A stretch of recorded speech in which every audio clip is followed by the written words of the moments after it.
Three of the world's most elite cybersecurity firms tried and failed. One lost their government contracts. One shuttered their operations in shame. One CEO resigned believing their $2 billion quantum encryption system was truly impenetrable. Yet, sometime past midnight in the gleaming towers of NeoVault Technologies in downtown Phoenix, the impossible happened. The system was breached. Not by a team of hackers, not by foreign intelligence, not even by a rival corporation, but by a night janitor. No alarms, no traces, no digital footprints. Only a quiet figure in faded work clothes who left behind a single message glowing on CEO Talira Norrell's personal workstation. Your firewall has more holes than your ego. KK. By morning, the tech world would be in chaos. But by then, Kendrick Kelther was already gone, pushing his cleaning cart down empty hallways, whistling softly to himself. If this story already has you curious, tell us where you're watching from. Like this video if you've ever been underestimated because of your job title. Drop a comment. Who do you think KK really is? Let's dive in. Before we jump back in, tell us where you're tuning in from. And if this story touches you, make sure you're subscribed, because tomorrow, I've saved something extra special for you. Talira Norrell, CEO of NeoVault Technologies, arrived at her corner office on the 42nd floor of the Meridian Tower as she did every morning at precisely 6:30 a.m. Her Italian leather briefcase clicked against the polished marble as she strode through the executive wing, her 4-inch heels echoing with the authority that had built a $2 billion cybersecurity empire from nothing. She paused at her assistant's desk, expecting the usual stack of overnight security reports. What she found instead made her blood run cold. "Ma'am," her assistant Rebecca stammered, holding up a tablet with trembling hands. "You need to see this immediately." The screen displayed Talira's personal workstation, the one supposedly protected by 7 layers of military-grade encryption, accessible only through biometric scanners and quantum key authentication. But there, glowing in neon green text against her black desktop wallpaper, was a message that shouldn't exist. Your firewall has more holes than your ego, KK. Talira snatched the tablet, her perfectly manicured fingers gripping it so hard. Her knuckles went white. When was this discovered? Security found it during the 6 a.m. system check. The breach occurred at 12:47 a.m. But get this, Rebecca swallowed hard. The intrusion lasted exactly 58 seconds. No traces, no logs, no digital footprints. Whoever did this was in and out faster than our detection systems could even register the attempt. "That's impossible," Talira whispered, but even as she said it, she knew it wasn't. Someone had just made a mockery of everything NeoVault stood for. The company that protected the digital assets of Fortune 500 companies, government agencies, and international banks had been penetrated by someone with the audacity to leave a calling card. She stormed into her office and immediately called an emergency meeting. Within 30 minutes, her executive conference room was packed with NeoVault's top minds. Chief Technology Officer David Brennan looked like he hadn't slept, his usually pristine appearance disheveled. Head of Security Amanda Foster paced the room like a caged predator, while lead systems architect Robert Chun frantically typed on his laptop. "Tell me this is some kind of inside job," Talira demanded, her voice cutting through the nervous chatter. "Tell me one of our employees decided to play a prank." David shook his head grimly. "I wish I could, Talira. But we've run every diagnostic imaginable. The breach came from outside our network, penetrated 7 layers of encryption that took US 3 years to develop, left no trace code, and somehow managed to access your personal workstation, which isn't even connected to our main servers." Amanda stopped pacing and turned to face the room. The building's physical security logs show no unauthorized access. Badge scans, cameras, motion detectors, everything was normal. But here's what's bothering me most: the timestamp on the breach. Corresponds exactly with our night cleaning crew's schedule for that floor. Talira raised an eyebrow. You think the cleaning crew is somehow involved? Not necessarily involved, but the timing suggests whoever did this had intimate knowledge of our building's operations. They knew exactly when security would be at its most relaxed, when the fewest people would be monitoring systems, and when they could work undetected. Robert looked up from his laptop, his face pale. Talira, I've been analyzing the breach methodology.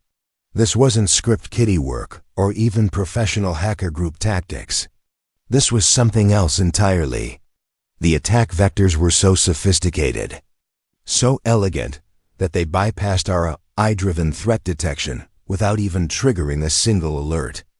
Whoever did this understands our systems better than we do. The room fell silent. NeoVault's reputation was built on the promise that their quantum encryption was unbreachable. They'd spent millions in marketing campaigns claiming their systems were mathematically impossible to crack. Now someone had done exactly that and left them a taunting message to prove it. H. Lyra walked to the floor-to-ceiling windows overlooking downtown Phoenix, her reflection ghost-like against the desert landscape beyond. The morning sun cast long shadows across the city, but all she could see was the potential collapse of everything she'd worked to build. What do we know about these initials? She asked without turning around. KK. David pulled up a holographic display showing various data analytics. We've run the initials through every database we have access to. Thousands of matches, but none that fit the profile of someone capable of this level of sophisticated cyber warfare. Most are accountants, teachers, retail workers, standard civilian profiles. Keep looking, Talira said sharply. And I want to know everything about everyone who had access to this building last night. Security guards, cleaning crew, maintenance staff, everyone. Someone knows something. Amanda nodded and began making notes. I'll also review all our employee backgrounds again.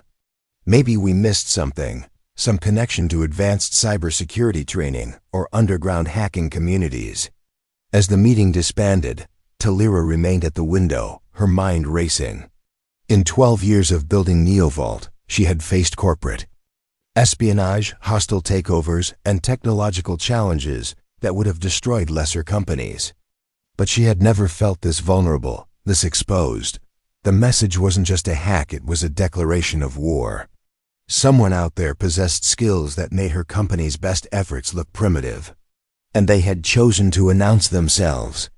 With an insult that cut straight to her ego, she pulled out her phone and scrolled through her contacts until she found the number for Marcus Delacroix, the FBI's top cybercrime investigator. If this was the work of a foreign government or organized crime syndicate, she needed federal resources.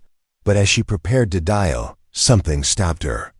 The elegance of the breach, the surgical precision, the absence of any destructive intent. This didn't feel like terrorism or corporate espionage.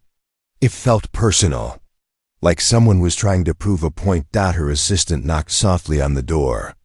Ma'am, the cleaning service supervisor is here.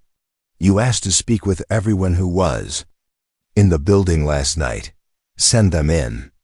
A middle-aged woman in a pressed uniform entered, clipboard in hand, looking nervous but professional. Mrs. Norrell, I'm Susan Valdez from Phoenix Professional Cleaning Services. I understand there was some kind of security incident. Someone accessed our systems last night between midnight and 1 a.m. I need to know about every member of your crew who was working on the executive floors during that time. Susan consulted her clipboard. We had 3 people working the upper levels last night.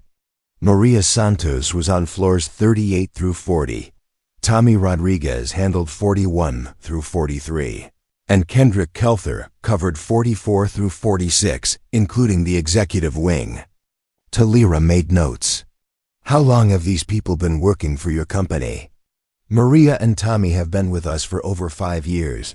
Kendrick is newer, about 2 years now. He's one of our most reliable workers, though.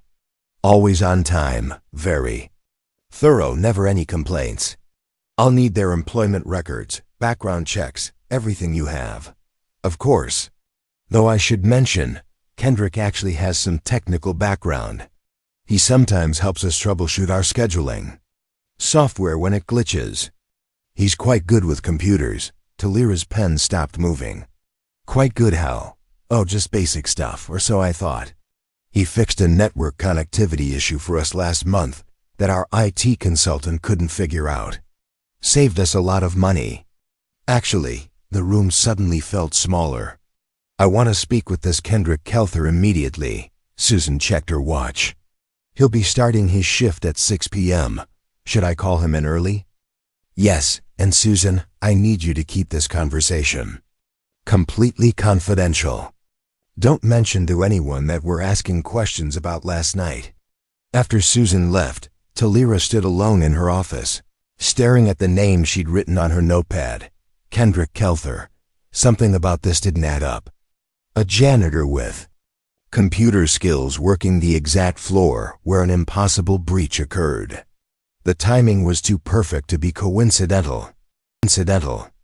She looked back at her reflection in the window, but now instead of seeing vulnerability, she saw determination.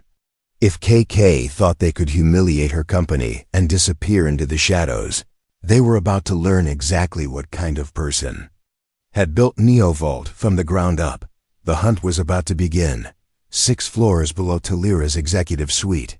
In the fluorescent-lit maze of building maintenance corridors, Kendrick Kelther methodically organized his cleaning supplies with the precision of someone who understood that excellence lived in the details. His gray janitor's uniform was always clean but never new, his work boots polished but worn, and his name tag slightly crooked in a way that made him forgettable to the executives who passed him in hallways without a second glance. At 41. Kendrick had learned to move through the corporate world like a ghost. He spoke when spoken to, smiled politely when acknowledgement was required, and performed his duties with a quiet competence that earned him neither praise nor complaint. To most people at NeoVault, he was simply part of the building's infrastructure, as invisible and reliable as the elevator or air conditioning. Preparing and narrating this story took us a lot of time, so if you are enjoying it, subscribe to our channel. It means a lot to us. Now back to the story. But invisibility was exactly what Kendrick needed. He wheeled his cart through the corridors of the 44th floor, checking his route sheet with the same methodical attention he brought to everything. Room 4401, empty. Conference room, standard cleaning protocol. Room 4402, junior executive office, light dusting and trash removal. Room 4403, server maintenance closet, restricted access requiring special clearance. Most janitors would skip the restricted areas or wait for security escort. Kendrick simply produced a badge that shouldn't exist and entered alone. Inside the server room, surrounded by humming machines that processed millions of dollars in transactions every hour, Kendrick worked with practiced efficiency. But his cleaning was different here. While he dusted and organized, his eyes tracked the cable routing, server configurations, and network architecture with the focus of someone who understood exactly what he was looking at.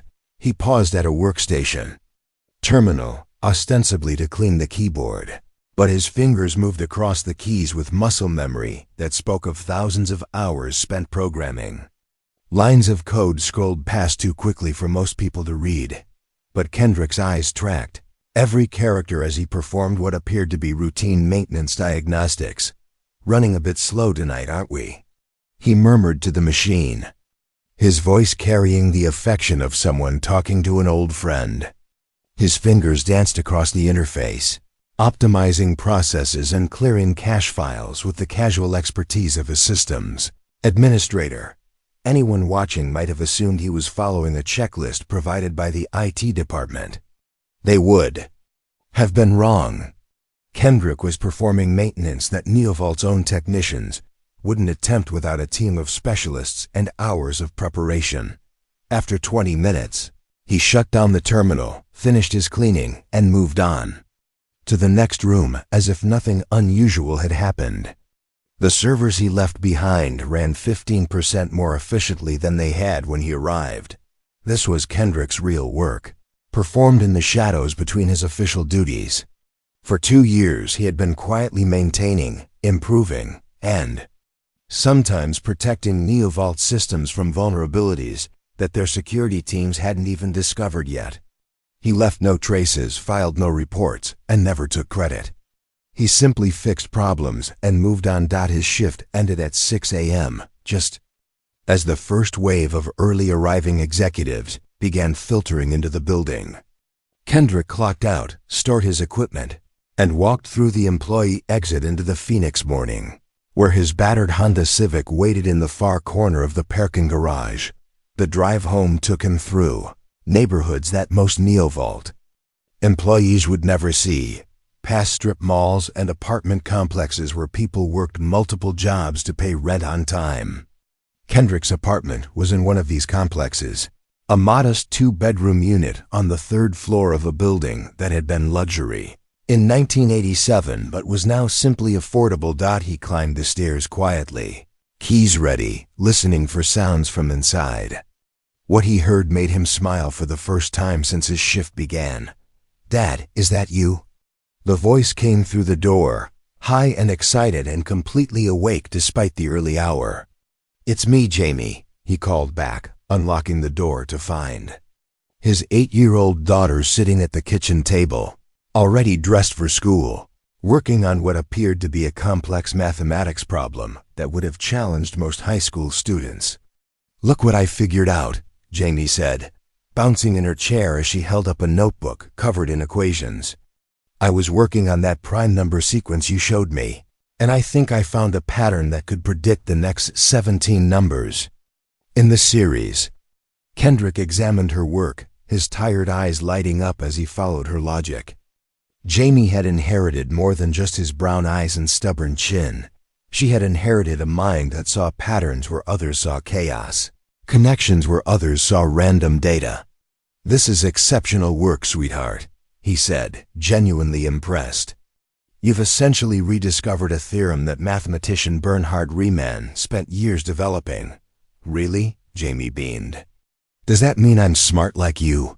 The question hit Kendrick harder than it should have.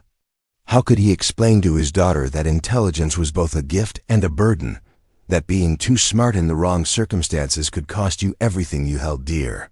"You're smart like you," he said instead, ruffling her hair. "And that's the best kind of smart there is."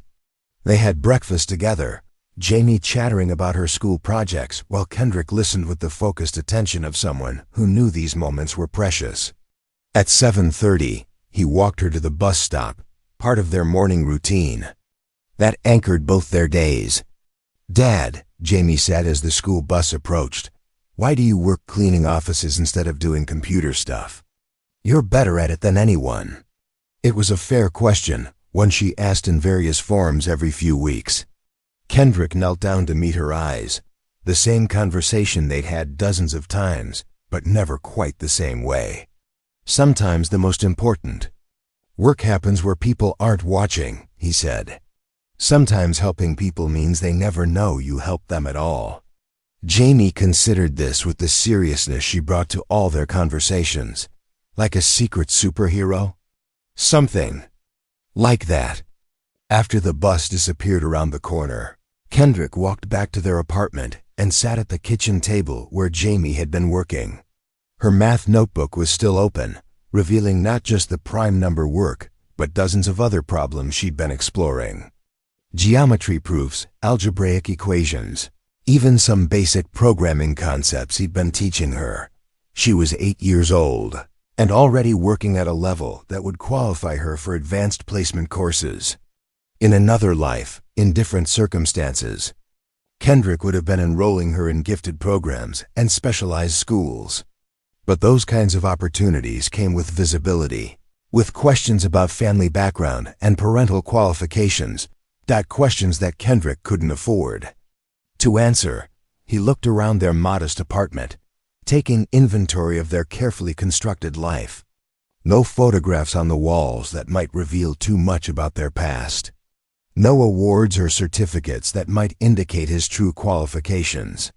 No books or equipment that might suggest his real capabilities.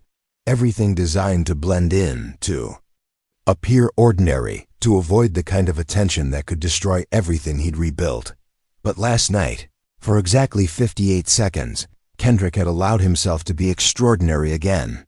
The temptation had been too great, the challenge too elegant to resist. Talira Norrell's smug confidence in her unbreachable system had annoyed him for months as he cleaned around their security briefings and overheard their marketing presentations. So he had proven a point.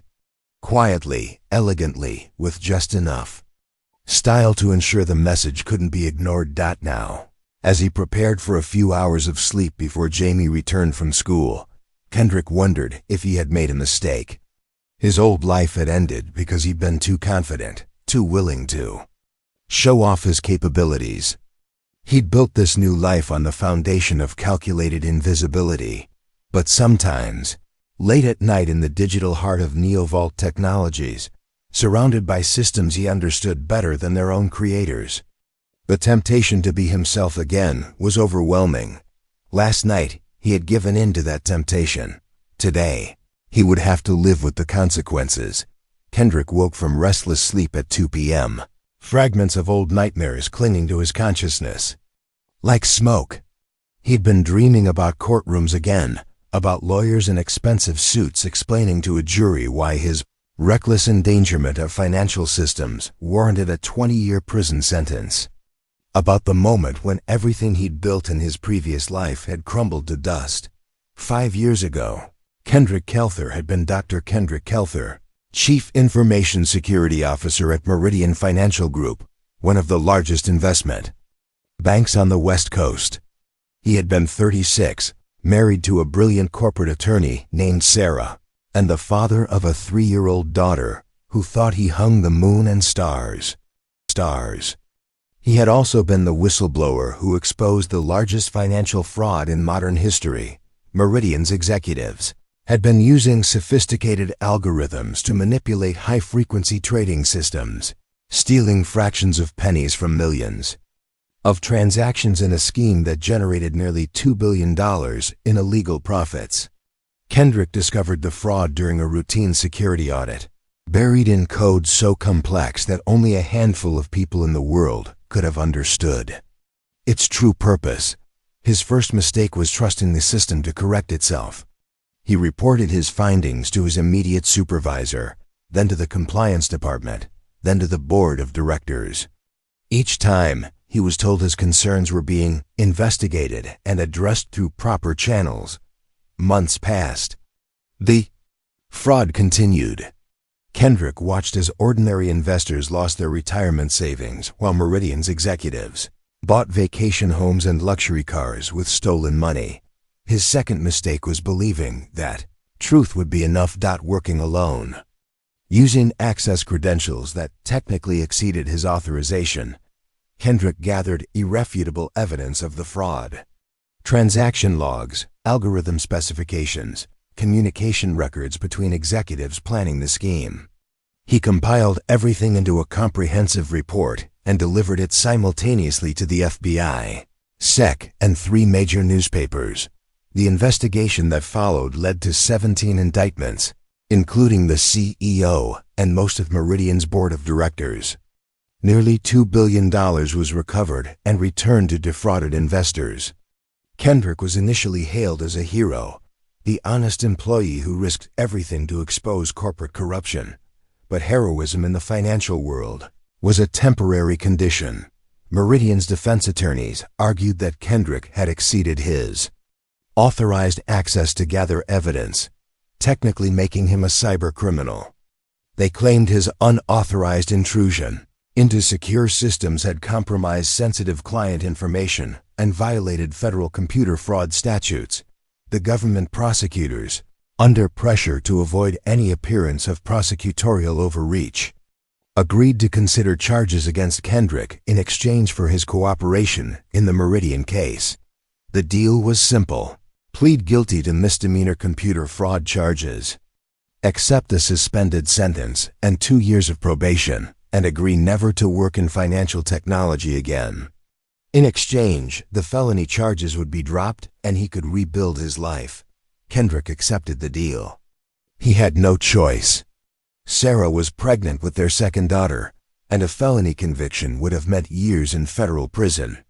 But accepting the deal cost him everything else. Sarah, whose corporate law career depended on maintaining an impeccable reputation, filed for divorce within a month of his guilty plea. She argued in family court that his criminal conviction and demonstrated poor judgment made him an unfit father. She relocated to Seattle with Jamie, accepting a partnership at a prestigious firm that specialized in white-collar defense. The irony was devastating. Sarah now spent her days defending the same kind of executives that Kendrick had exposed. He was permitted supervised visitation with Jamie every other weekend, but the travel expenses and legal fees quickly exhausted his savings. His conviction made him unemployable in any technology field that required security clearance. His former colleagues, many of whom privately admired what he'd done, couldn't risk associating with him professionally. Within 6 months, Kendrick had lost his career, his wife, his home, and practical access to his daughter. But the story didn't end there. 2 years into his probation, Sarah was killed in a car accident during the Seattle ice storm. She was rushing home from the office late one night when her car skidded off an overpass. The newspapers noted that she had been working on a high-profile case defending a pharmaceutical executive accused of price manipulation. The same newspapers that had once called Kendrick a hero. At Sarah's funeral, her parents announced their intention to seek custody of Jamie. They argued that Kendrick's criminal background and unstable employment situation made him an unsuitable guardian. They had money, social connections, and a legal system that favored stability over parental rights. Kendrick spent his daughter's inheritance fighting for custody, representing himself because he couldn't afford an attorney. The case dragged on for 18 months while Jamie lived with grandparents who viewed her father as a criminal and an embarrassment. He won custody by the narrowest possible margin, primarily because Jamie herself testified that she wanted to live with her father. At 8 years old, she had displayed a maturity and intelligence that impressed even the family court judge. But winning custody meant starting over completely. Kendrick used his last savings to move to Phoenix, where the cost of living was manageable, and employment opportunities existed for someone with his limitations. He found a job with Phoenix Professional Cleaning Services through a workforce development program that specialized in helping former offenders rebuild their lives. The irony was not lost on him. The man who had once protected billions of dollars in digital assets now mopped floors in the companies that had replaced his former employer. But the work gave him something precious: invisibility. No background checks beyond basic criminal history. No security clearances required. No questions about his technical qualifications or what he might have done in a previous life. It also gave him access. Cleaning after hours in corporate environments meant overhearing conversations, observing security protocols, and working around systems that most employees took for granted. Kendrick quickly realized that many companies had vulnerabilities that their own IT departments couldn't see. He began fixing problems quietly, never taking credit, never leaving traces. A server running inefficiently here, a security gap there, malware that would have corrupted payroll systems if left unchecked. He told himself he was just preventing problems, not actively engaging in the technology work that had destroyed his previous life. The rationalization worked until he started noticing more serious issues. Tax preparation companies storing client data in unencrypted databases. Medical offices using default passwords on systems containing patient records. Financial services firms running software so outdated that a teenager could have hacked their accounts. Kendrick found himself in an impossible position. He possessed the knowledge to protect these systems, but using that knowledge meant risking exposure. If anyone discovered his true capabilities, the questions would follow. Background checks, reference calls, investigations that would reveal his history and potentially cost him custody of Jamie. So he developed a compromise. He would fix critical problems anonymously, leaving only subtle traces that might guide legitimate IT professionals to the solutions.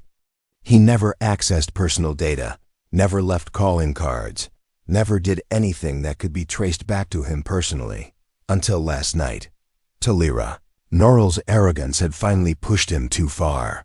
For months, he had listened to her boasting about NeoVault's impenetrable security during board meetings and marketing presentations. He had watched her dismiss warnings from her own security team about potential vulnerabilities. He had seen her treat cybersecurity as a marketing problem rather than a technical challenge. The breach had been his way of delivering a reality check, proof that her confidence was misplaced and her systems were more vulnerable than she realized. But now, lying in bed in his modest apartment while Jamie was at school, Kendrick realized he might have made the same mistake that had destroyed his previous life, believing that he could expose the truth without consequences.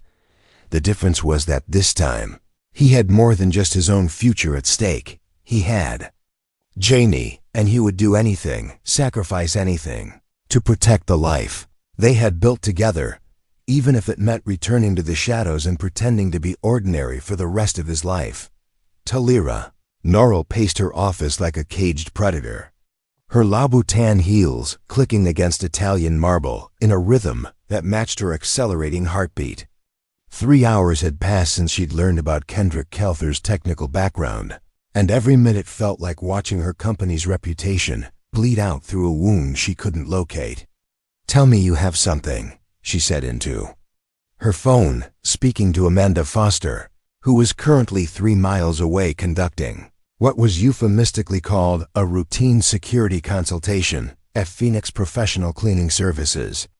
"I'm reviewing his employment file now." Amanda's voice crackled through the encrypted connection. Susan Valdez wasn't exaggerating about his technical skills. According to their records, Calther has independently resolved network connectivity issues, database corruption problems, and software integration failures that their contracted IT support couldn't handle. "A janitor doesn't just stumble into advanced troubleshooting capabilities," Talira said, staring out at the Phoenix skyline where heat waves already shimmered despite the early afternoon hour. "What's his background?" "That's where it gets interesting. His employment application lists previous experience as technology consultant, but no specific companies. Education shows some college but no degree. References are all from local businesses, a convenience store, a auto repair shop, a family restaurant. Nothing that would indicate serious technical training." Talira stopped pacing. "He's hiding something. Or someone's hiding something for him. I ran his name through our standard background verification databases. Kendrick Calther exists, has a clean criminal record in Arizona, pays his taxes, maintains a checking account at a local credit union. But everything starts 5 years ago. Before that, it's like he materialized out of thin air. People don't just materialize, Amanda. They relocate, they change careers, they run from something." Talira walked to her desk and activated the holographic display system, projecting a timeline of the previous night's events. "What about social media, credit history, digital footprints?" "Practically non-existent. No Facebook, no LinkedIn, no Twitter. His credit history shows a car loan and apartment rental, both established 5 years ago with a significant cash down payment. No credit cards, no major purchases, no digital shopping patterns. He's living like someone who doesn't want to be found." The implications were becoming clearer, and none of them were good for NeoVault. Either they had hired someone with genuinely dangerous capabilities who was operating under a false identity, or they had hired someone who was exactly what he appeared to be, and the breach was unrelated to him entirely. Both possibilities terrified Talira for different reasons. Where is he now? She asked. According to his supervisor, he's at home. His shift doesn't start until 6 p.m., and he's never early and never late. Susan describes him as the most reliable employee they've ever had, but also the most private. Shows up, does exceptional work, goes home. No office friendships, no social interaction beyond basic politeness. Talira made a decision. I want surveillance on his apartment. Discreet, professional, legal.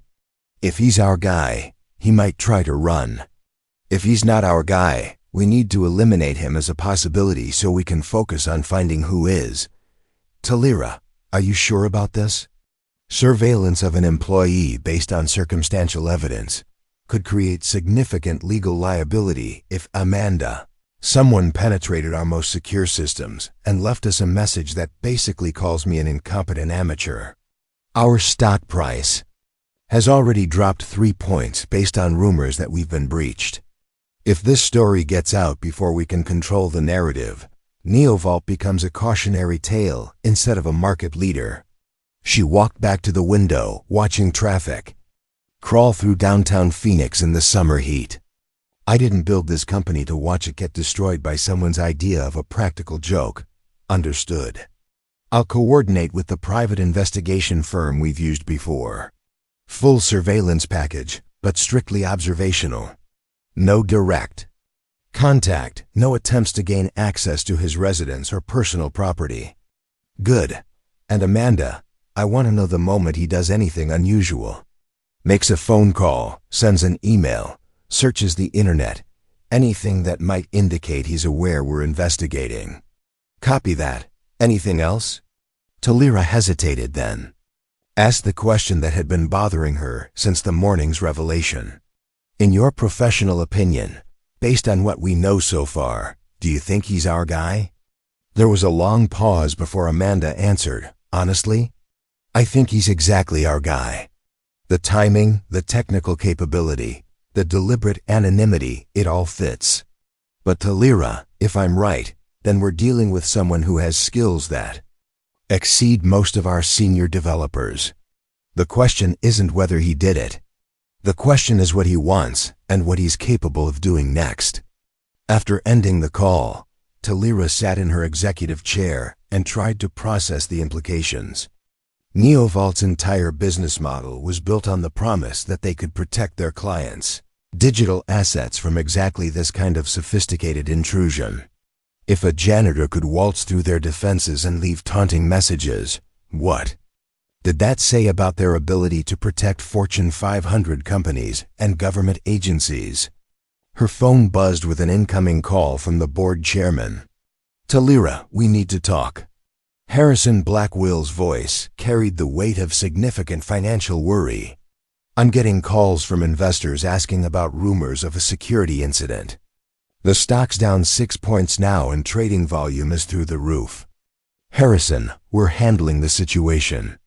It was a minor probe, probably some script kiddie trying to make headlines. Our systems detected and contained it immediately. That's not what I'm hearing from other sources. Word is that someone left you a personal message on your private workstation. True? Talira closed her eyes, wondering who in her organization was talking to board members. We're investigating all possibilities, but there's no indication of any serious security compromise or data theft. Talira, I've known you for 8 years. I can tell when you're managing a crisis versus solving a problem. Which one is this? She looked at the message still displayed on her workstation. Your firewall has more holes than your ego. K. Every time she read it, the insult stung more sharply. It's both, she admitted. Someone with serious capabilities wanted to send us a message. We're going to find them, and we're going to make sure this never happens again. How confident are you that this doesn't represent a broader vulnerability in our systems? Harrison, I've spent 12 years building NeoVault into the most trusted name in cybersecurity. Our client retention rate is 97%. Our systems protect over $200 billion in digital assets, And we've never had a confirmed data breach. Until now, this wasn't a data breach. This was someone proving they could access our systems if they wanted to. There's a difference. Not to our clients, there isn't. Talira, I need you to understand something. If this story becomes public, before we can demonstrate that we've identified and eliminated the vulnerability, NeoVault's reputation will be irreparably damaged. We're talking about potential bankruptcy if major clients lose confidence in our capabilities. The weight of those words settled over Talira like a suffocating blanket. She had built NeoVault from a two-person startup working out of a shared office space into a publicly traded company with over 3,000 employees. The idea that it could all disappear because of 58 seconds of digital humiliation was almost incomprehensible. I understand the stakes, Harrison. Give me 48 hours. You have 24. After that, we're bringing in outside security consultants and potentially law enforcement. This can't spiral out of control. After Harrison hung up, Talira sat alone in her office as the afternoon sun painted Phoenix in shades of gold and amber. Somewhere in this city was a person who had made her look foolish and threatened everything she'd worked to build. If that person was Kendrick Kelther, she was going to find out very soon. And if he thought he could challenge her and walk away unscathed, he was about to learn exactly what kind of enemy he had made. The hunt was intensifying, and Talira Norrell had never lost a hunt in her life. She wasn't about to start now. Kendrick was helping Jamie with her homework when the knock came. 3 precise raps on the apartment door, too formal to be neighbors, too confident to be solicitors. He glanced at the clock. 7:30 p.m. Well past the time when anyone had legitimate business at their modest Phoenix apartment complex. Stay here. Sweetheart, he said quietly, marking Jamie's place in her advanced mathematics workbook. Through the window, he could see a black sedan parked in the visitor spaces, its tinted windows reflecting the security lights like dark mirrors. He looked through the peephole and saw exactly what he'd expected. A woman in an expensive business suit, perfectly styled hair, and the kind of confident posture that came from never being told no. Talira Norrell stood in his hallway like she owned it, which, given her wealth and influence, she probably could if she wanted to. Kendrick opened the door, but kept the chain latched. Can I help you? Mr. Kelther, I'm Talira Norrell, CEO of NeoVault Technologies. I think we need to have a conversation. I'm not sure what we'd have to talk about, ma'am. I just clean your offices. Talira smiled, but it was the kind of smile sharks probably displayed before feeding. I think you know exactly what we need to discuss. May I come in? Kendrick considered his options. He could refuse, close the door, and pretend this conversation never happened. But that would only delay the inevitable while making him look guilty. Better to face this directly and maintain the fiction that he was nothing more than what he appeared to be. He unlatched the chain and stepped aside. You'll have to excuse the mess. I wasn't expecting company. Talira entered and immediately began cataloging details with the sharp attention of someone accustomed to gathering intelligence. The modest furniture, the absence of expensive electronics, the kitchen table covered with Jamie's schoolwork, the single-framed photograph of Kendrick and his daughter at a Phoenix Suns game. What she didn't see were the advanced textbooks hidden in the bedroom closet, the encrypted laptop secured in a safety deposit box across town, or the mobile phone with custom security protocols that he used for his more sensitive research. Dad, who's here? Jamie appeared from the living room, her homework forgotten, studying Talira with the frank curiosity that 8-year-olds brought to unexpected situations. This is Ms. Norrell from the company where I work, Kendrick said. Jamie, why don't you finish your math problems while we talk? But Jamie was already analyzing the situation with uncomfortable insight. You don't usually have business meetings at home, Dad, and you look nervous.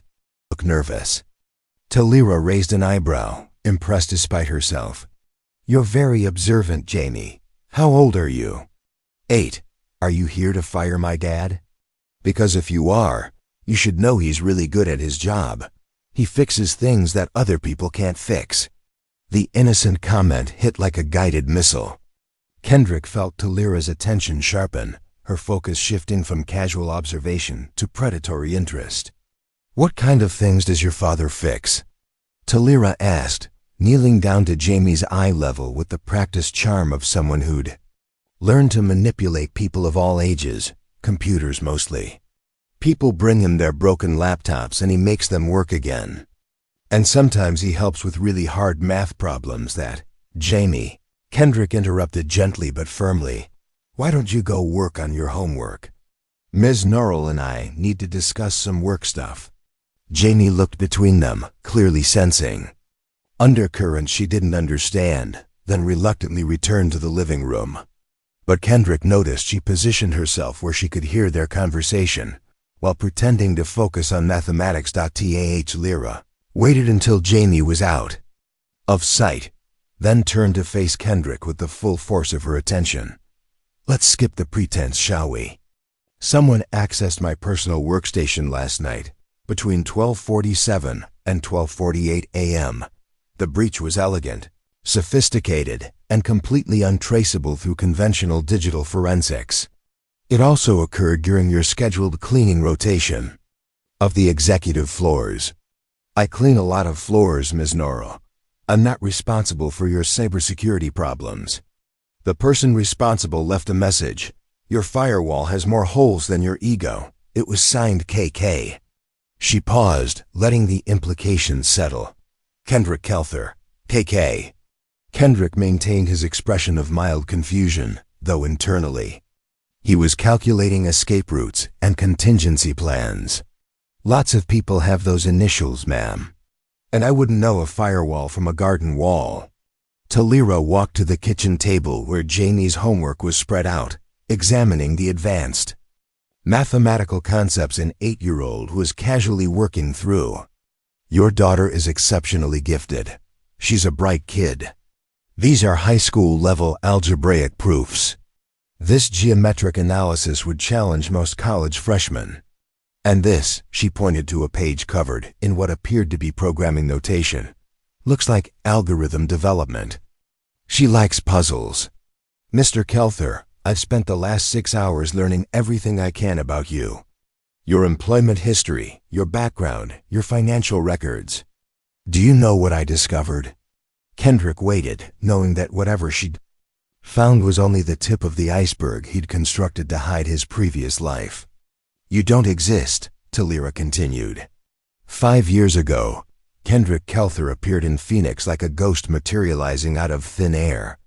No significant digital footprint, no social media presence, no credit history extending beyond your current residence. You live like someone hiding from something.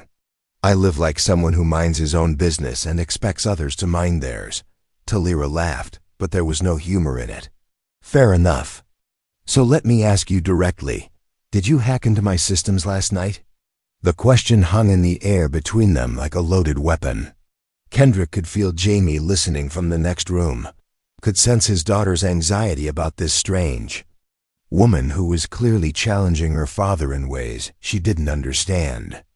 Ms. Norrell, I appreciate you coming all the way to my home to ask me that question. But I think you already know the answer, or you wouldn't be here. I know you're capable of it. The question is whether you actually did it.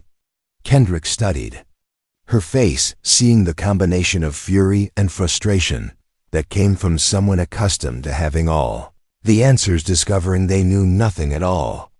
What would you do if I said yes? I'd want to know why. The directness of her response surprised him. He'd expected threats, accusations, perhaps demands for proof or confession. Instead, she was asking about motivation, which suggested she was more interested in understanding than prosecuting. Hypothetically speaking, Kendrick said carefully, if someone had that capability, and if they had spent months listening to presentations about unbreachable security systems while observing obvious vulnerabilities, they might feel compelled to provide a reality check. So this was about my ego? Hypothetically, this was about truth. Your marketing materials claim mathematical impossibility. Your sales presentations promise security that doesn't exist. Maybe someone wanted to demonstrate the difference between perception and reality. Talira's eyes narrowed. And you think embarrassing me publicly was the appropriate way to deliver that message? I think embarrassing you privately was a gift. A public demonstration would have destroyed your company's reputation permanently. A private wake-up call gives you the opportunity to fix the problems before someone else exploits them maliciously. The admission hung between them like a confession. Kendrick realized he'd revealed too much, confirmed her suspicions while trying to explain his motivations. Talira sat down at the kitchen table, suddenly looking less like a corporate predator and more like someone trying to solve a complex puzzle. Who are you really, Kendrick Kelther? And don't tell me you're just a janitor with a hobby. Janitors don't develop sophisticated intrusion methodologies or speak fluent cybersecurity theory. From the living room, Jamie's voice called out, "Dad, should I tell her about your old job?" Kendrick closed his eyes, feeling the careful construction of his new life beginning to crumble. "Jamie, please stay focused on your homework." But Talira was already moving toward the living room. "What old job, Jamie? Dad used to be really important. He worked with computers and helped people protect their money from bad guys. But then, some really mean people made him stop, and now he has to clean buildings instead." Talira returned to the kitchen with an expression of dawning understanding. "You were in financial technology, high-level security work. What happened? Why are you cleaning offices instead of running them?" Kendrick looked toward the living room where his daughter was pretending to work on mathematics, while actually managing a crisis that would determine their future. Everything he'd built to protect her was falling apart, and the decision he'd made 5 years ago to prioritize her safety over his own pride was about to be tested again. "Ms. Norrell," he said quietly, "some stories don't have happy endings. Sometimes doing the right thing costs you everything you care about. And sometimes the only way to protect what matters most is to disappear completely. But you didn't disappear, did you? You just changed costumes." Kendrick met her eyes directly. For the first time since she'd arrived. "I did what I had to do to keep my daughter safe and give her a chance at a normal life. Everything else is just details." Talira stared at him for a long moment, seeing past the janitor's uniform to the man beneath. When she spoke again, her voice carried a different tone entirely. "I think," she said slowly, "we need to have a much longer conversation." 3 hours later, Jamie was asleep in her bedroom while Kendrick and Talira sat across from each other at the small kitchen table, 2 empty coffee cups between them, and the weight of truth settling like dust after an explosion. Talira had called her driver and canceled her evening appointments. This conversation was too important to rush. "Meridian Financial," she said, scrolling through news articles on her tablet. "The whistleblower case that brought down half their executive team. Dr. Kendrick Kelther, Chief Information Security Officer, exposed a $2 billion fraud scheme." She looked up at him.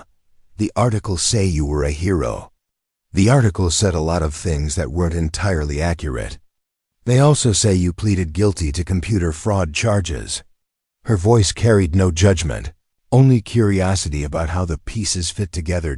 Kendrick leaned back in his chair, studying this woman who had arrived as an adversary but was beginning to feel like something else entirely.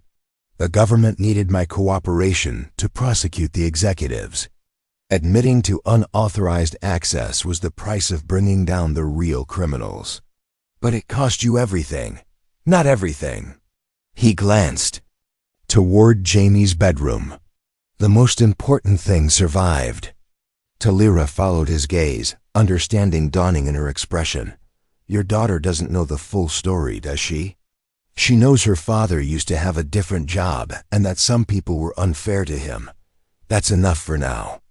When she's older, when she can understand the complexities of choosing between legal technicalities and moral imperatives, I'll tell her the rest.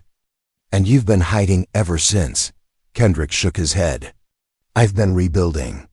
There's a difference between hiding and choosing a different path. I could have fought the charges, risked prison, and maybe won on appeal after years of legal battles. Instead, I chose to accept responsibility, serve my probation, and focus on being the father Jamie needed. But you never stopped being a cybersecurity expert. You can't stop being what you are. You can only choose how to use it.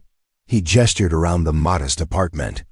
I use it to keep us safe, to solve problems quietly, and occasionally to remind arrogant tech executives that their systems aren't as secure as they pretend. Talira's phone buzzed with an urgent message. She glanced at it, and her expression darkened. Speaking of problems, mine just got significantly worse. What's wrong? What's wrong? She turned the tablet toward him, showing a breaking news alert from TechCrunch. NeoVault Technology stock plummets amid rumors of major security breach. The article cited unnamed sources claiming that the company's flagship, quantum encryption, had been compromised by an unknown attacker. Someone leaked the story, Talira said, her voice tight with controlled anger. My board is in emergency session. I'm getting calls from major clients threatening to terminate their contracts. 5 years of building trust, destroyed in a single news cycle. Kendrick read the article, noting the technical inaccuracies and sensationalized language. This isn't just a leak. Someone is actively trying to damage your company's reputation. Any ideas who might want to do that? In the cybersecurity industry, take your pick. You've disrupted a lot of established players, stolen market share from companies that thought they were untouchable. Corporate sabotage is more common than most people realize. Talira's phone rang. She glanced at the caller ID and grimaced. It's Harrison Blackwell, my board chairman. I have to take this. Kendrick listened to one side of what was clearly a difficult conversation. Talira's responses were terse, defensive, occasionally angry. When she finally hung up, she looked like someone who had just received a terminal diagnosis. They're calling for my resignation, she said quietly. The board thinks my mismanagement of the security incident has irreparably damaged the company's credibility. Harrison gave me 48 hours to find a solution or they'll vote me out. What kind of solution? Proof that our systems are actually secure. Demonstration that the breach was either fictional or insignificant. Something that restores client confidence and stops the stock hemorrhaging. Kendrick studied her face, seeing the same desperate determination he'd felt 5 years ago when everything he'd built was crumbling around him. And if you can't provide that proof, then I lose the company I spent 12 years building, and 3,000 employees lose their jobs because of 58 seconds of digital vandalism. She looked at him directly. You did this. You wanted to teach me a lesson about humility, and instead you might have destroyed everything I've worked for. The accusation hit harder than Kendrick expected. He'd intended to deliver a private warning, not trigger a corporate catastrophe. But he also recognized the deeper problem that his breach had exposed. Talira, your company's reputation isn't being destroyed because I accessed your workstation. It's being destroyed because your actual security doesn't match your marketing claims. If your systems were truly as secure as you advertise, my little demonstration would have been impossible. So this is my fault for overselling our capabilities? This is the industry's fault for treating cybersecurity like a magic trick instead of an engineering discipline. You're selling the illusion of perfect protection instead of realistic threat mitigation. Talira stood and walked to the window, staring out at the Phoenix night. Easy to say when you're not responsible for investor confidence and client retention. I can't market pretty good security with occasional vulnerabilities. I have to promise protection, or companies go to my competitors who will. And when those promises prove false, as they inevitably do, everyone suffers. Clients lose trust. In the entire industry, legitimate security firms struggle to compete with false claims. And people like you get scapegoated for systemic problems. She turned back to face him. So what do you suggest I do? Admit that perfect security is impossible and watch my company collapse anyway. Kendrick considered the question carefully. This was exactly the kind of ethical dilemma that had destroyed his previous life, the choice between comfortable lies and uncomfortable truths. I suggest you prove that your security is good enough to matter, even if it's not perfect enough to market. How? Live demonstration. Real-time, public test of your systems by someone with genuine capabilities. Not marketing theater, but actual technical validation. Talira laughed bitterly. And where exactly would I find someone willing to publicly test our systems? The kind of expert who could provide credible validation isn't going to risk their reputation on a demonstration that might fail. Kendrick met her eyes steadily. You're looking at him. You? You'd be willing to help me after what this conversation has cost both of us? I'd be willing to help you demonstrate the truth, whatever that turns out to be. If your systems can withstand a determined attack by someone who knows their weaknesses, that's worth more than any marketing campaign. If they can't, then you have bigger problems than stock prices. Talira sat back down, studying his face for signs of deception or ulterior motive. What would you want in return? Nothing that you can give me, Kendrick said honestly. My reputation is already destroyed, my career is already over, and my freedom is already constrained by the choices I made 5 years ago. But maybe I can help you avoid making the same mistakes I did, which were believing that being right was more important than being smart, thinking that exposing the truth would automatically lead to justice, assuming that good intentions would protect me from the consequences of necessary actions. Talira's phone buzzed again with another urgent message. She glanced at it and swore softly. 3 more clients just suspended their contracts pending investigation of the security breach. We're looking at tens of millions in lost revenue. Then we better get started. Started on what? Kendrick smiled for the first time since he'd arrived at his apartment, proving that Kendrick Kelther still knows how to do the impossible. The emergency board meeting convened at 6 a.m. in NeoVault's most secure conference room, where holographic displays showed real-time damage reports that looked like a medical emergency in progress. Stock price down 18%, 6 major clients threatening contract termination, and technology news outlets describing the breach as evidence that even cybersecurity companies can't protect themselves. Talira entered the room to find 11 board members arranged like a tribunal, their faces expressing varying degrees of concern, anger, and poorly concealed anticipation. Harrison Blackwell sat at the head of the table, his expression unreadable. Behind wire-rimmed glasses that reflected the glow of financial data scrolling across multiple screens. Talira, Harrison said without preamble, we need immediate damage control. What's your plan? She activated her personal tablet and projected a presentation she'd prepared at 4 a.m. after leaving Kendrick's apartment. I'm proposing a live public demonstration of our security capabilities. Real-time penetration testing by a qualified expert, broadcast to industry leaders and potential clients. Board member Victoria Chun leaned forward skeptically. That's an enormous risk. If the demonstration fails, we're finished.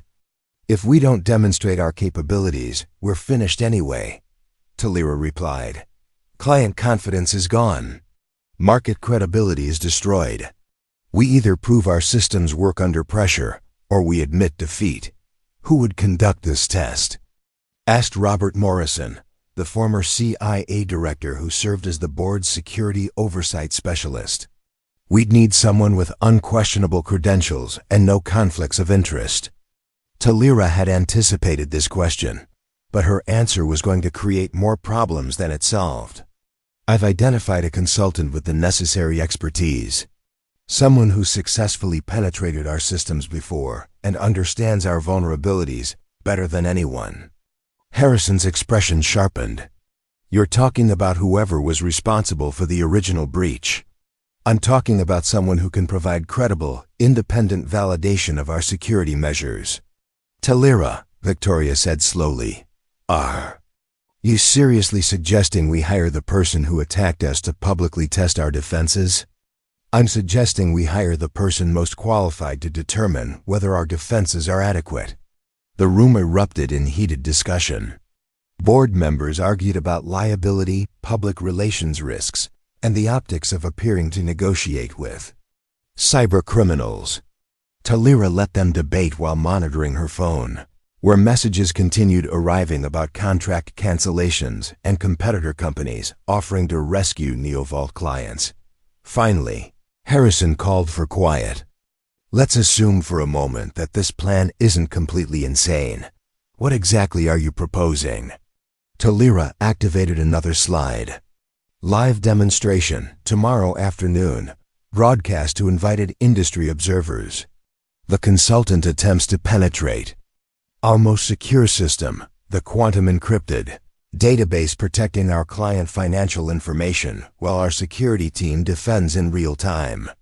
And if they succeed, then we acknowledge the vulnerability exists and demonstrate our ability to detect and respond to sophisticated attacks. And if they fail, then we prove our systems can withstand assault by someone who's already demonstrated advanced capabilities. Robert Morrison studied the proposal with professional interest. What's the stakes? How do we ensure this isn't just theater? This was the moment Talira had been dreading, the part of her plan that would either save her company or end her career. The consultant has agreed to attempt unauthorized access to our primary financial system, which currently protects over $2 billion in client assets. Success means full system penetration within 60 seconds.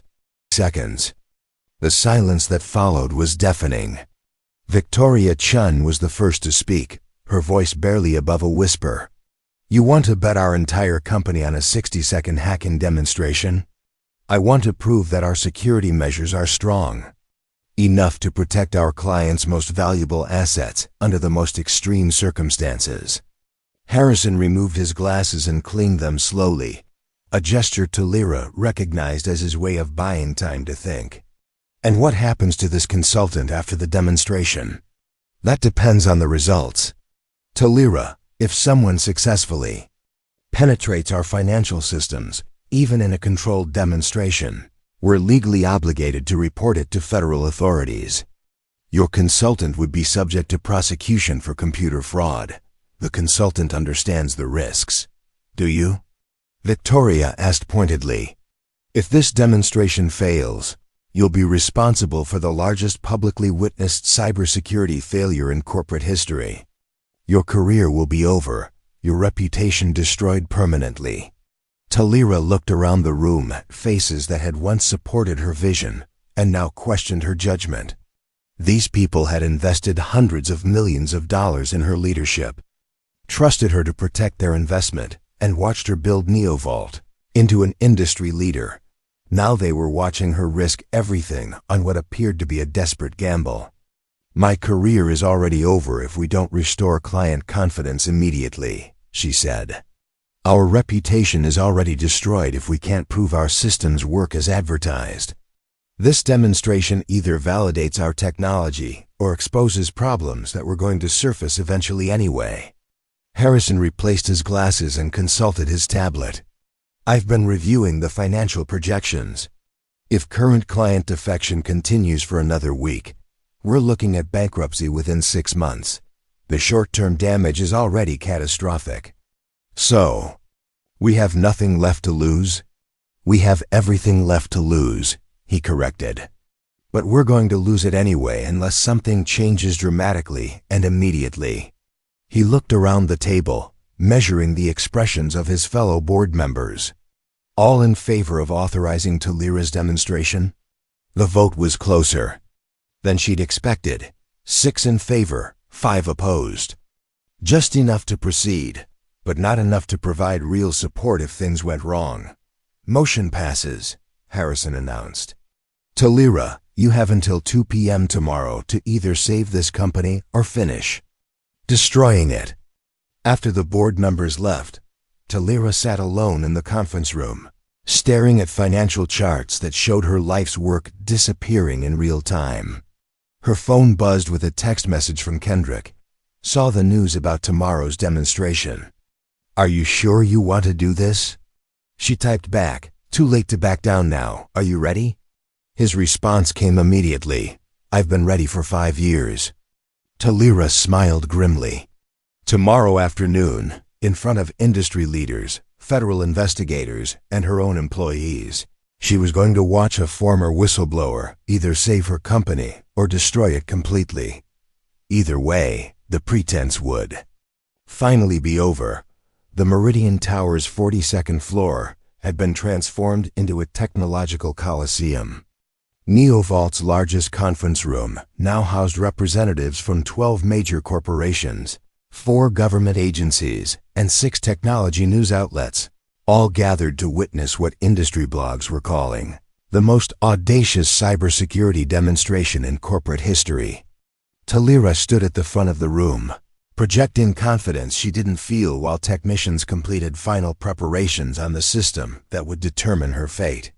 Behind her, massive screens displayed real-time monitoring of NeoVault's quantum-encrypted financial database, currently protecting $2.3 billion in client assets.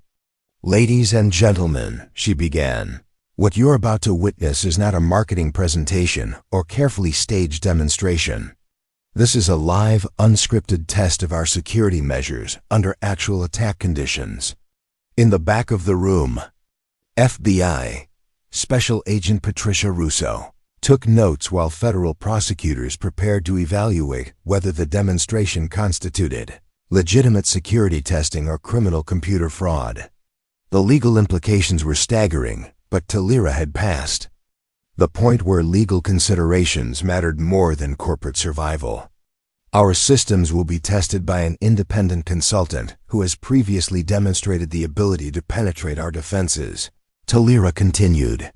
Success is defined as unauthorized access to our primary financial database within 60 seconds. Failure means our security measures successfully prevented the intrusion. She gestured to the side door. I'd like to introduce our consultant. Kendrick entered wearing a simple black polo shirt and khakis, looking nothing like the stereotypical image of an elite hacker. No dramatic entrance, no theatrical costume, just a quiet man carrying a standard laptop and the weight of everyone's expectations. The audience murmured with confusion and disappointment. Several attendees had expected someone younger, more eccentric, possibly with exotic accent or elaborate equipment. What they got was a middle-aged father who looked like he might work in customer service. Harrison Blackwell leaned over to Victoria Chun. This is Talira's secret weapon. He looks like an accountant. Kendrick approached the workstation that had been prepared for his use, connected his laptop to the isolated testing network, and began a methodical equipment check. No dramatic gestures, no unnecessary commentary, just professional preparation that somehow made the room more tense rather than less. Before we begin, Talira announced, I want everyone to understand what's at stake. This system protects real financial assets belonging to actual clients. If our consultant succeeds, those assets will be temporarily vulnerable. If they fail, our security measures will have been validated under the most extreme conditions possible. Agent Russo stood up. For the record, NeoVault Technologies has received temporary authorization from relevant federal agencies to conduct this demonstration under controlled conditions. However, any unauthorized access achieved will be subject to immediate investigation and potential prosecution. Kendrick looked up from his laptop for the first time since entering the room. Understood. Let the record also show that I'm participating voluntarily and accept full responsibility for my actions. The formalities completed, Talira moved to her own workstation where she could monitor system defenses in real time. Whenever you're ready, Mr. Kelther. Kendrick's fingers moved across his keyboard with practiced efficiency, but there was Nothing flashy about his approach. No rapid-fire typing, no dramatic sound effects.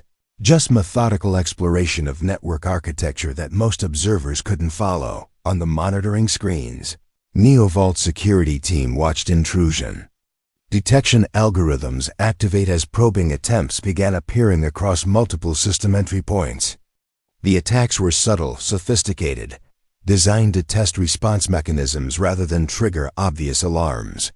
"Initial reconnaissance complete," Kendrick announced without looking up from his screen. "Beginning active penetration sequence."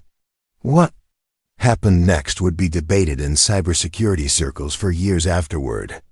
Kendrick's approach wasn't the brute force attack most observers expected, nor was it the exotic zero-day exploit that government analysts feared.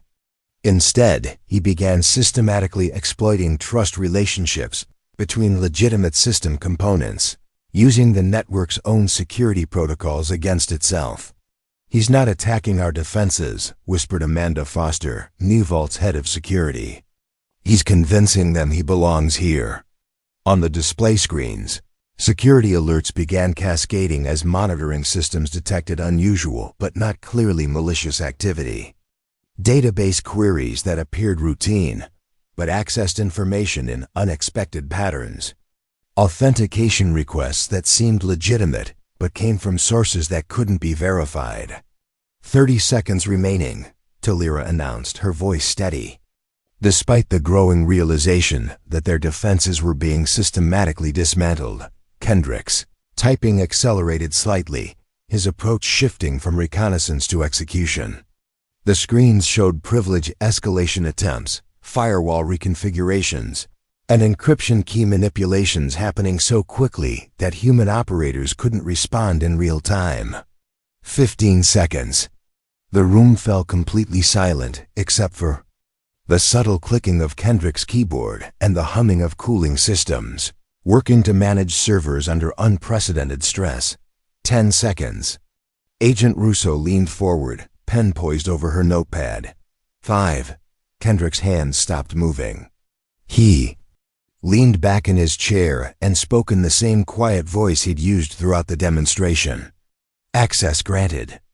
The main display screen flickered, then displayed the NeoVault financial database's primary interface with full administrative privileges clearly visible. Account balances, transaction histories, client information, everything protected by quantum. Encryption and multiple security layers was now completely accessible. The room erupted in shocked murmurs and hurried conversations. Several corporate representatives immediately began placing urgent phone calls, while government observers started taking detailed notes about what they'd witnessed. But Kendrick wasn't finished.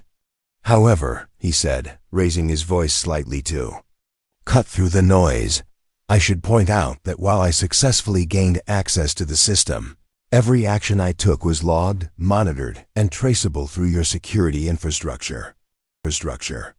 He gestured to a secondary screen that displayed a complete audit trail of his intrusion. "Your defenses didn't prevent my access, but they did create a comprehensive record of exactly how it was achieved. Which means you can now patch these specific vulnerabilities and implement countermeasures that would prevent this exact attack from succeeding again." Talira stared at the screens, understanding dawning on her face. "You weren't just trying to break in. You were showing us how to fix the problems.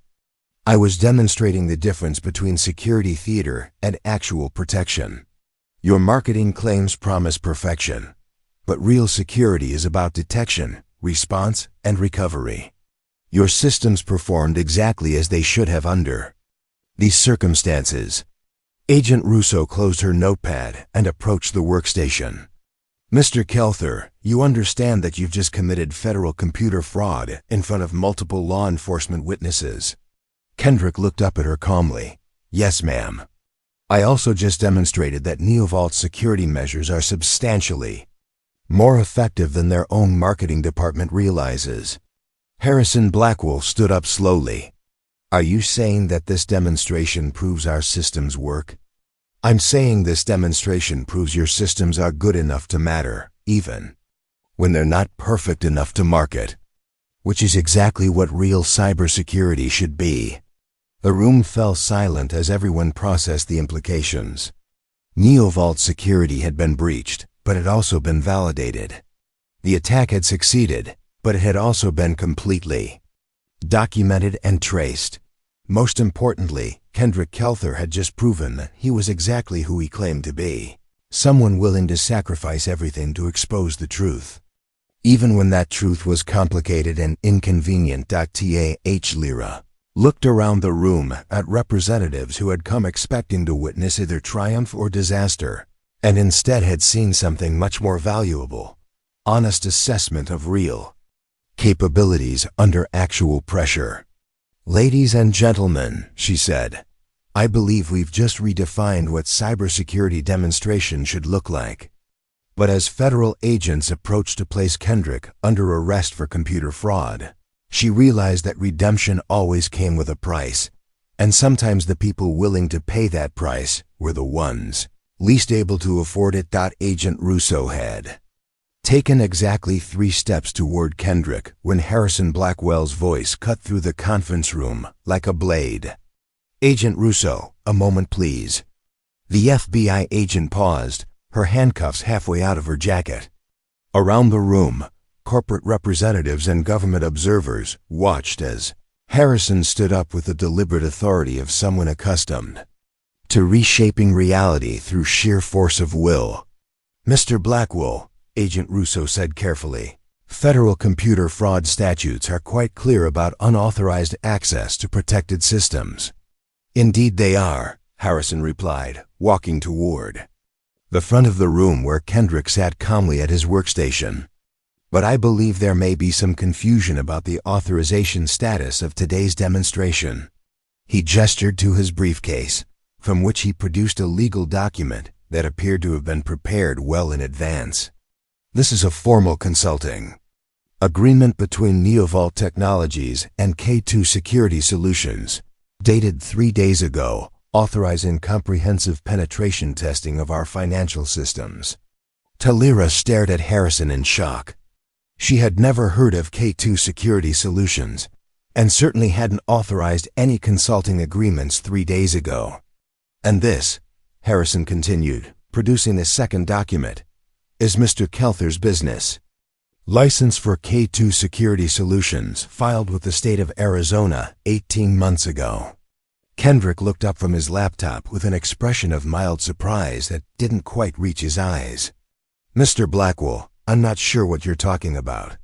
"Of course you are," Harrison said smoothly.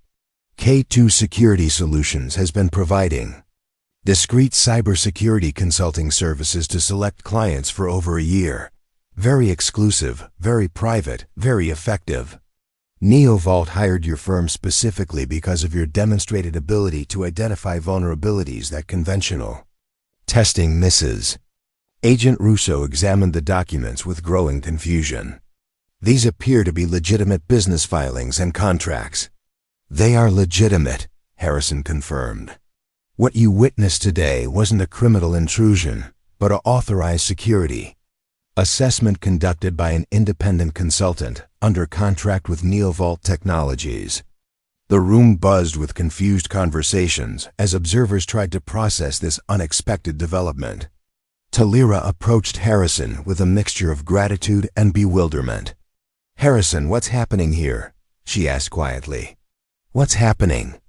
He replied in a voice only she could hear, "Is that I've been aware of Mr. Kelther's real identity and capabilities for considerably longer than you have.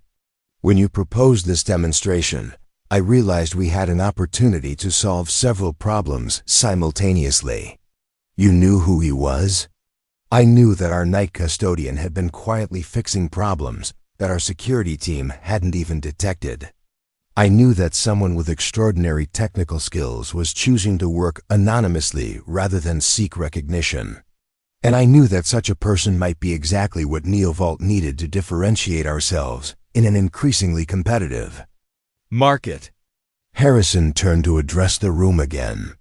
"Ladies and gentlemen, what you've witnessed today is the future of cybersecurity assessment. Not marketing demonstrations or theoretical presentations, but real-world testing by professionals who understand both attack methodologies and defensive responses. Dr. Margaret Chun from the Department of Homeland Security raised her hand. Mr. Blackwell, are you saying that NeoVault has developed a new approach to security validation? I'm saying that NeoVault has identified talent where others see only limitations, and created opportunities where others see only problems. He gestured toward Kendrick. Mr. Kelther represents a new category of cybersecurity professional. Someone whose expertise is measured not by credentials or affiliations, but by results. Agent Russo closed her notepad with obvious reluctance. The documentation appears to be in order. If this was authorized penetration testing under a legitimate contract, then no federal laws were violated. She approached Kendrick directly. Mr. Kelther, you understand that this level of access to financial systems carries significant responsibility? Yes, ma'am. I also understand that with proper oversight and documentation, such access can be used to strengthen rather than exploit security measures. Robert Morrison from the board stood up. Are we to understand that NeoVault is announcing a new service offering, extreme penetration testing conducted by reformed hackers? Talira looked at Harrison, then at Kendrick, then at the room full of observers who had come expecting to witness either triumph or disaster, and instead had seen something unprecedented, a cybersecurity demonstration that proved both vulnerability and resilience simultaneously. We're announcing, she said slowly, that NeoVault has developed a new standard for security validation. We call it adversarial authentication, testing our defenses using the same methodologies that real attackers employ, but with full documentation and transparent reporting of both successes and failures. Victoria Chun leaned forward with interest. And this K2 Security Solutions would provide such testing for other organizations as well? Kendrick spoke for the first time since the documentation had appeared. K2 Security Solutions specializes in identifying security vulnerabilities that conventional testing overlooks. We work exclusively with organizations that prioritize transparency and authentic security improvement over marketing advantages. What kind of organizations? Asked Dr. Chun. The kind that understand the difference between being secure and appearing secure, Kendrick replied. Companies that want to know their real vulnerabilities before their enemies do. Agent Russo gathered her materials. Mr. Kelther, I suspect we'll be seeing more of each other in the future. The federal government has significant interest in this kind of testing methodology. After the observers began filing out, Talira found herself alone with Harrison and Kendrick in the conference room that had been transformed from a corporate coliseum back into a simple meeting space. Harrison, she said, I need to understand. What just happened here? What happened, Harrison replied, is that we've turned a crisis into an opportunity. Kendrick's breach exposed real problems with our security model, but his demonstration proved that those problems are fixable. More importantly, it proved that unconventional talent can provide solutions that conventional hiring never discovers. And the business license? The consulting agreement? Kendrick answered this time. Harrison contacted me yesterday evening after your visit to my apartment. He proposed that instead of prosecuting me for unauthorized access, NeoVault could formalize our relationship and turn my capabilities into a competitive advantage. But why? Harrison smiled. Because Talira, you've spent 12 years building a company that promises to protect people from cybersecurity threats. But you've been doing it using the same approaches, the same personnel, and the same assumptions as everyone else in the industry. Kendrick represents something different, genuine expertise applied without regard for conventional limitations. So K2 Security Solutions is real? As of yesterday, yes, Kendrick said. I've been performing informal security consulting for various organizations for the past year. Harrison's offer simply provides a framework for formalizing that work and expanding its scope. Talira walked to the window overlooking downtown Phoenix, processing the implications of what had just occurred. Her company had survived its most serious crisis, but only by embracing exactly the kind of unconventional thinking that traditional corporate structures typically rejected. "What happens now?" she asked.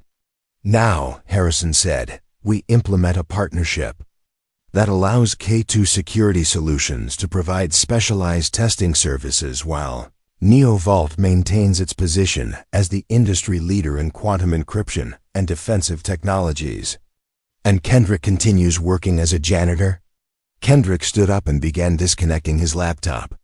"Kendrick continues working as whatever provides the best life for his daughter, while using his capabilities to solve problems that matter, which might occasionally include mopping floors, which might occasionally include anything that needs to be done properly." That evening, as the Phoenix sun painted the sky in shades of orange and gold, Kendrick arrived at his apartment to find Jamie waiting with her homework spread across the kitchen table and a dozen questions about why her father had been on the technology news. "So you're not in trouble?" she asked as he helped her with an algebra problem that most high school students would struggle to understand. "No, sweetheart, I'm not in trouble. In fact, I think things might be getting better." "Does that mean you don't have to clean buildings anymore?" Kendrick considered the question carefully. "It means I get to choose how to use my skills to help people. Sometimes that might mean cleaning buildings. Sometimes it might mean fixing computer problems. Sometimes it might mean protecting people from bad guys who use computers to steal things." Jamie nodded seriously. "Like a secret superhero who also knows how to use a mop?" "Exactly like that."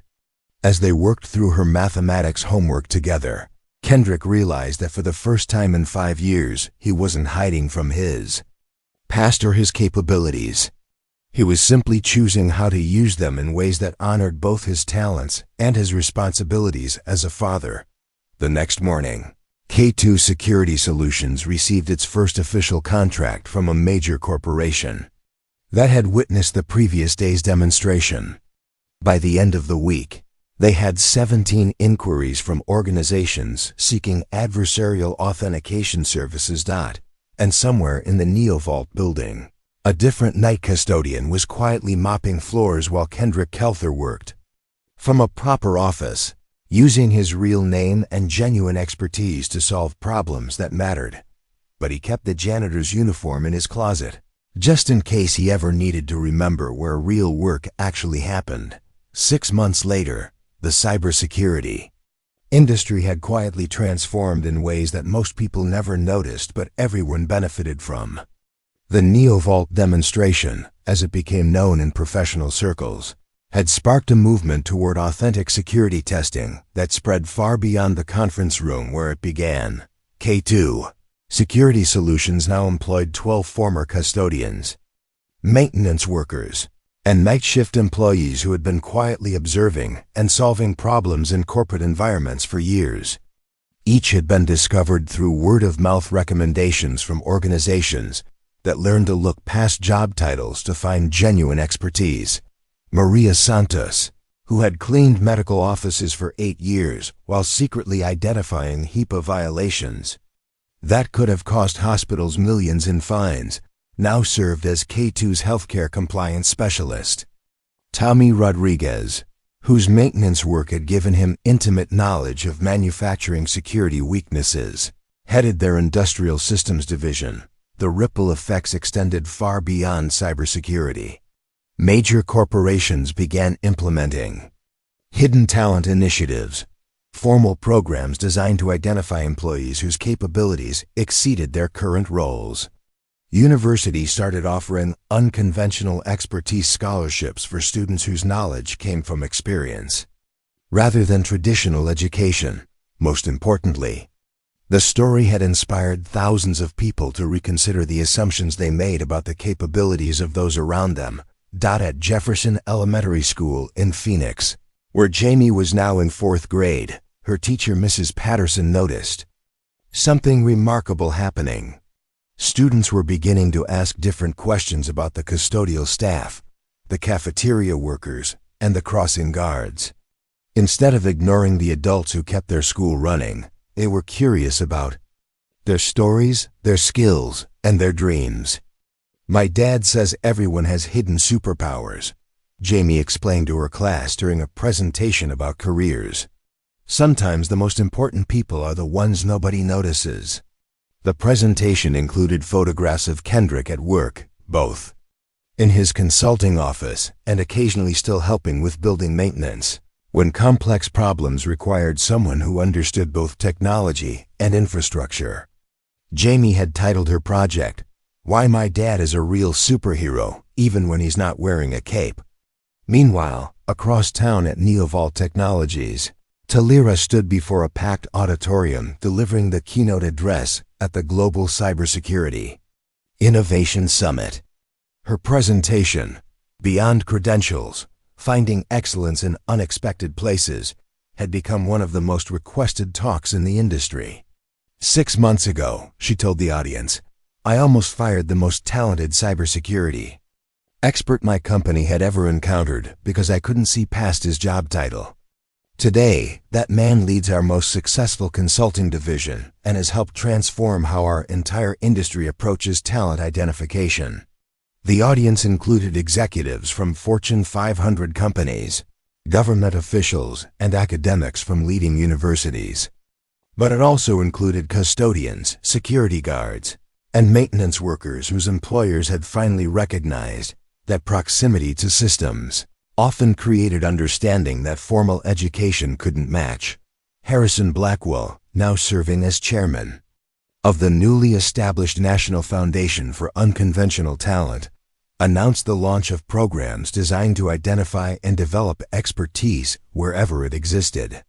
"We've learned that genius doesn't follow conventional career paths," he sighed.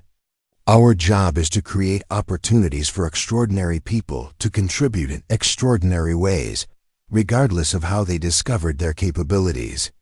But perhaps the most significant change was happening in places where no cameras recorded and no headlines announced the transformation. In office buildings across the country, executives were having different conversations with night shift workers. In hospitals, administrators were listening more carefully to cleaning staff observations about patient care. In schools, principals were asking custodians about building, security and maintenance workers about infrastructure improvements. The assumption that job titles determined capabilities was slowly being replaced by the recognition that talent could emerge anywhere, at any time, in any form. Late one evening, as Kendrick finished reviewing security protocols for a major bank's digital infrastructure, he received a text message from a number he didn't recognize. "Saw your story on the news. I've been working security at a tech company for 3 years, watching them make mistakes that could cost millions. I think I might have something to contribute. Can we talk? David C." Kendrick smiled and typed back, "Everyone has something to contribute. The question is whether we're brave enough to let them." As he prepared to leave his office, Kendrick looked out at the Phoenix skyline where thousands of people were working night shifts, solving problems and demonstrating capabilities that might never be formally recognized. Somewhere among them were the next generation of hidden experts, waiting for someone to notice that brilliance came in many forms. He thought about Jamie, now confidently telling anyone who would listen that her father was proof that ordinary people could do extraordinary things when given the chance. She was right, of course. She had always been right. The real question was how many other extraordinary people were still waiting for their chance to prove that genius had never been about credentials, degrees, or job titles. It had always been about seeing clearly, thinking differently, and having the courage to act when action mattered most. And that potential existed everywhere, in everyone, waiting to be discovered by anyone wise enough to look beyond the surface and see the truth underneath. Up next, you've got 2 more standout stories right on your screen. If this one hit the mark, you won't want to pass these up. Just click and check them out. And don't forget to subscribe and turn on the notification bell so you don't miss any upload from us.